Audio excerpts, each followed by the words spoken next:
शरण गुप्त जी इस पाठ में लेखक कहते हैं कि प्रकृति की अन्य प्राणियों की तुलना में मनुष्य में चेतना शक्ति की प्रबलता होती है। वो अपने ही नहीं औरों के हिताहित का भी ख्याल रखने में, औरों के लिए भी कुछ कर सकने में समर्थ होते हैं। पशु चरगाह में जाते हैं, अपने अपने हिस्से का चराते हैं, पर मनुष्य ऐसा नहीं करते। वो जो कमाते हैं, जो भी कुछ उत्पत्ति करते हैं, वो औरों के लिए भी करते हैं, औरों के सहयोग से करते हैं। बच्चों, प्रस्तुत पाठ में लेखक आगे कहते हैं कि अपनों के लिए जीने मरने वाले मनुष्य को तो मनुष्य मानते हैं, लेकिन यह मानने को तैयार नहीं कि ऐसे मनुष्य में मनुष्यता के पूरे पूरे लक्षण भी हैं। वो तो उन मनुष्यों को ही महान मानेंगे जिनमें अपने और अपनों के हित चिंतन से कहीं पहले और सर्वोपरि दूसरों का हित चिंतन हो। उसमें वे ही गुण हो जिसके कारण कोई मनुष्य इस मृत्यु लोक से जाने के बावजूद युगों तक औरों को यादों में वो बना रहे। उसकी मृत्यु भी सुमृत्यु हो जाए तब फिर वो युगों तक याद रह सके, उसमें ऐसे गुण हो सके। बच्चों, इस पाठ की कविता है, विचार लो कि मृत्यु ना मृत्यु से डरो कभी, विचार लो कि मृत्यु हो ना मृत्यु से डरो कभी, मरो परंतु यूं मरो कि याद जो करे सभी। हुई न यूं सुमृत्यु तो वृथा मरे वृथा जिए, हुई ना यूं सुमृत्यु तो वृथा मरे वृथा जिए, मरा नहीं वही कि जो जिया ना आपके लिए। वही पशु प्रवृत्ति है कि आप ही चरे, वही पशु प्रवृत्ति है कि आप ही चरे, वही मनुष्य है कि जो मनुष्य के लिए मरे। बच्चों, प्रस्तुत कविता हमारी पाठ्य पुस्तक स्पर्श भाग 2 से ली गई है। इसके कवि मैथिली शरण गुप्त जी हैं। इन पंक्तियों में कवि बताना चाहते हैं कि मनुष्यों को कैसा जीवन जीना चाहिए। इस कविता की व्याख्या है, कवि कहते हैं कि हमें वो जान लेना चाहिए कि मृत्यु को होना निश्चित है, हमें मृत्यु से नहीं डरना चाहिए। कवि कहते हैं कि हमें कुछ ऐसा करना चाहिए कि लोग हमें मरने के बाद भी याद रखें। जो मनुष्य दूसरों के लिए कुछ भी ना कर सके, उनका जीना और मरना दोनों बेकार है। मरकर भी वो मनुष्य कभी नहीं मरता जो अपने लिए नहीं दूसरों के लिए जीता है, क्योंकि अपने लिए तो जानवर भी जीते हैं। कवि के अनुसार मनुष्य वही है जो दूसरे मनुष्यों के लिए मरे, अर्थात जो मनुष्य दूसरों की चिंता करे वही असली मनुष्य कहलाता है। पाठ की दूसरी पंक्ति की कविता है, उसी उदार की कथा सरस्वती बखानती, उसी उदार की कथा सरस्वती बखानती, उसी उदार से धरा कृतार्थ भाव मानती, उसी उदार की सदा सजीव कृति गूंजती, उसी उदार की सदा सजीव कृति गूंजती, तथा उसी उदार को समस्त सृष्टि पूजती। अखंड आत्मभाव जो असीम विश्व में भरे, वही मनुष्य है कि जो मनुष्य के लिए मरे। इन पंक्तियों में कवि यह बताना चाहते हैं कि जो मनुष्य दूसरों के लिए जीते हैं, उनका गुणगान युगों युगों तक किया जाता है।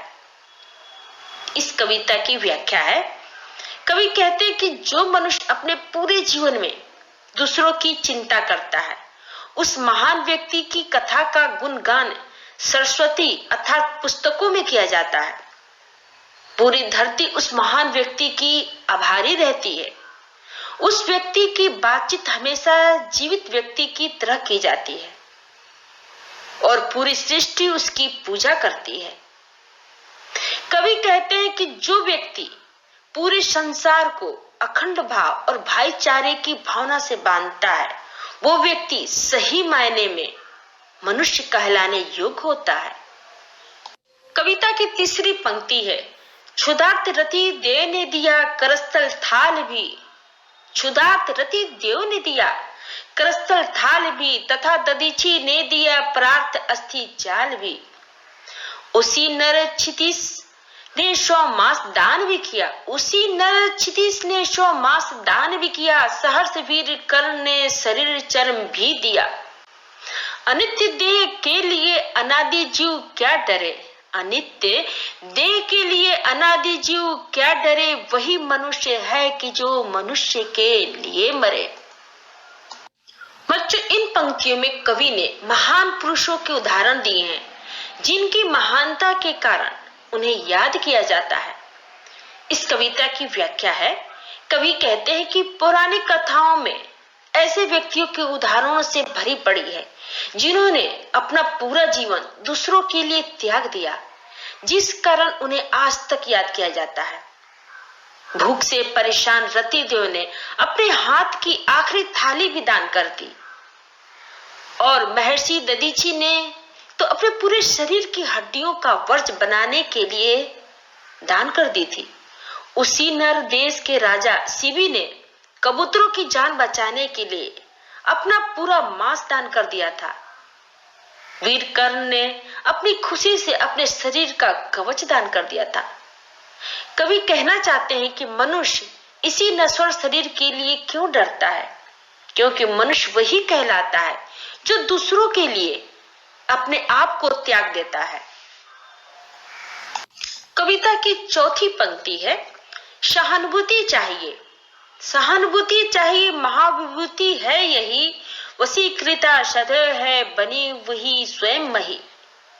वृद्धवाद बुद्ध का दया प्रभाव में बहा, वृद्धवाद बुद्ध का दया प्रभाव में बहा, विनित लोक वर्ग क्या ना सामने झुका रहा।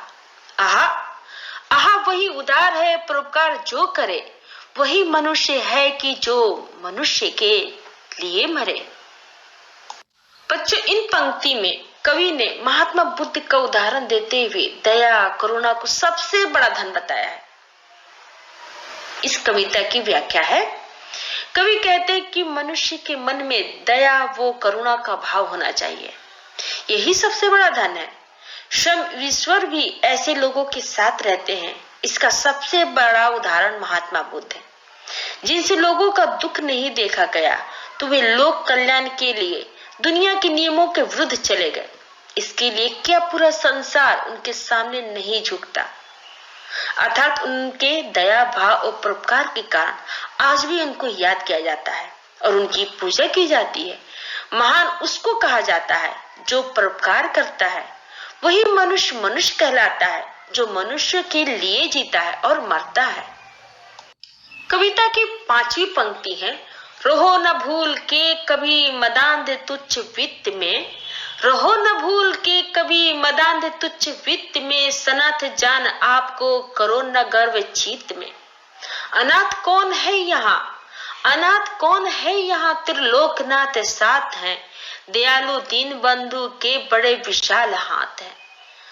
अतिव भाग्यहीन है अधीर भाव जो करे, अतिव भाग्यहीन है अधीर भाव जो करे, वही मनुष्य है कि जो मनुष्य के लिए मरे। बच्चों, इन पंक्तियों में कवि कहते हैं कि संपत्ति पर कभी घमंड नहीं करना चाहिए और किसी को अनाथ नहीं समझना चाहिए, क्योंकि ईश्वर सबके साथ है। इस कविता की व्याख्या है, कवि कहते हैं कि भूल कर भी कभी संपत्ति या यश का घमंड नहीं करना चाहिए। इस बात पर भी कभी गर्व नहीं करना चाहिए कि हमारे साथ हमारे अपनों का साथ है, क्योंकि कवि कहते हैं कि यह कौन सा व्यक्ति अनाथ है। उस ईश्वर का साथ तो सबके साथ है, वो बहुत दयावान है, उसका हाथ सबके ऊपर रहता है।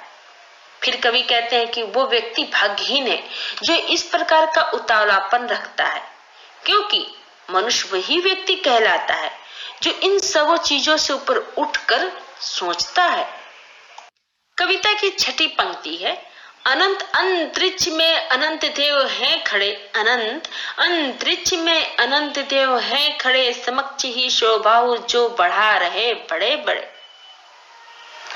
पर सब प्रावलंब जो उठो तथा बढ़ो सभी, अभी अमर्त्य अंक में अपंक हो चढ़ो सभी।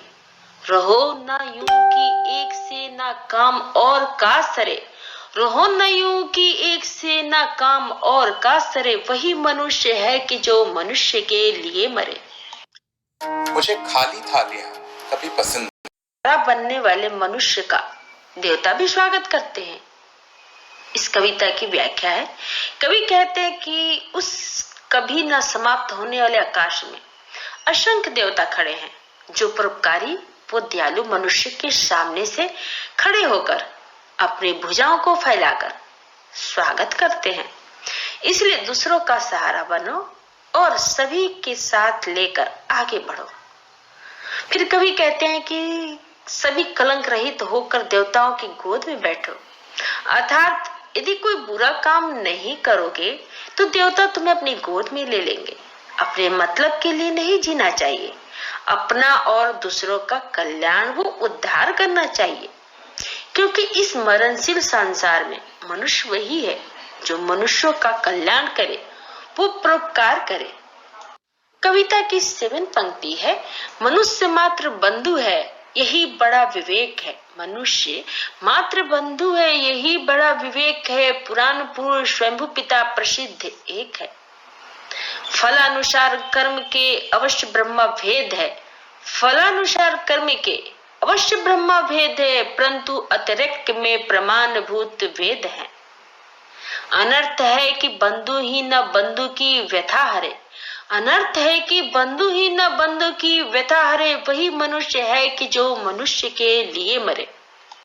बच्चों, इन पंक्तियों में कवि कहते हैं कि हम सब एक ईश्वर की संतान हैं, अतः हम सभी मनुष्य एक दूसरे के भाई बंधु हैं। इस कविता की व्याख्या है। कवि कहते हैं कि प्रत्येक मनुष्य एक दूसरे के भाई बंधु हैं। यह सबसे बड़ी समझ है। पुराणों में जिसे स्वयं उत्पन्न पुरुष माना गया है, वो परमात्मा या ईश्वर हम सभी के पिता है, अर्थात सभी मनुष्य उस एक ईश्वर की संतान है। बाहरी कारणों के फल अनुसार प्रत्येक मनुष्य के कर्म भले ही अलग अलग हो, परंतु हमारे वेद इस बात के साक्षी हैं कि सभी की आत्मा एक है। कवि कहते हैं कि यदि भाई ही भाई के दुख व कष्टों का नाश नहीं करेगा तो उसका जीना व्यर्थ है, क्योंकि मनुष्य वही कहलाता है जो बुरे समय में दूसरे मनुष्य के काम आता है। कविता की 8 पंक्ति है, चलो अभिष्ट मार्ग में सहर्ष खेलते हुए, चलो अभिष्ट विपत्ति विघ्न जो पड़े वने ढकेलते हुए।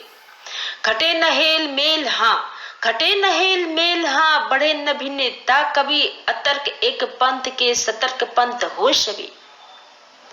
तभी समर्थ भाव है कि तारता हुआ तरे, तभी समर्थ भाव है कि तारता हुआ तरे, वही मनुष्य है कि जो मनुष्य के लिए मरे।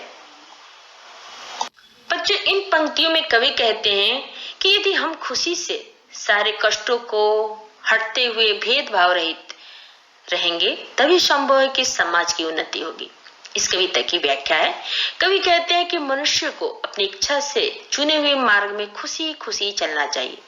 रास्ते में कोई भी संकट या बाधाएं आए उन्हें हटाते चले जाना चाहिए। मनुष्य को ये ध्यान रखना चाहिए कि आपसी समझ न बिगड़े और भेदभाव न बढ़े। बिना किसी तर्क वितर्क के सभी को एक साथ लेकर आगे बढ़ना चाहिए, तभी यह संभव होगा कि मनुष्य दूसरे की उन्नति और कल्याण के साथ अपनी समृद्धि भी कायम करे।